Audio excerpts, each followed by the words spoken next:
Naglalakad po kami ni Kuya papuntang market dahil po natamaan ng truck yung 4 na poste po ng kuryente. Dito po banda malapit sa amin. Malaki po kasing truck. Naglakad na lang po kami kasi po sobrang traffic. Pupunta po kami sa market. Magic, andito na agad kami. Andito na po kami sa Litex Market.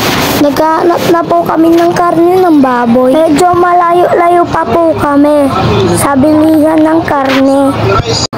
Nakabili na po dito si Kuya ng karne ng baboy. Naghahanap na lang po kami ng gulay ang sahog. Kasi po magluluto si Kuya ng nilagang baboy at may saging na saba na may mais. Naisip ko palang nagugutom na ako. Excited ako sa luto ni Kuya. Masarap po kasi siya magluto.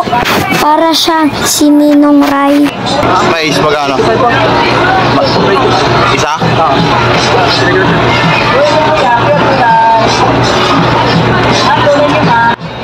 Ang mahal po pala ng mais, 25 po isa.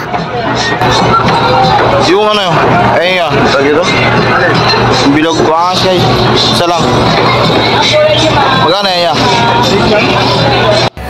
Hay naku Kuya, bilog daw. Repolyo ang tawag dyan. Napagpaghalataan tayo, hindi tayo marunong magmalengke. For the good, repolyo yan.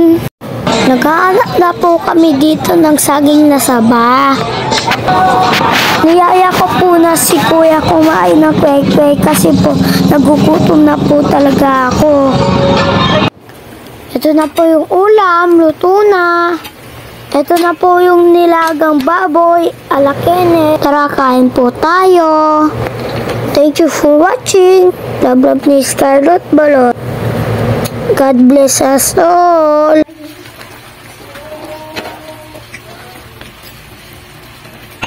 Ano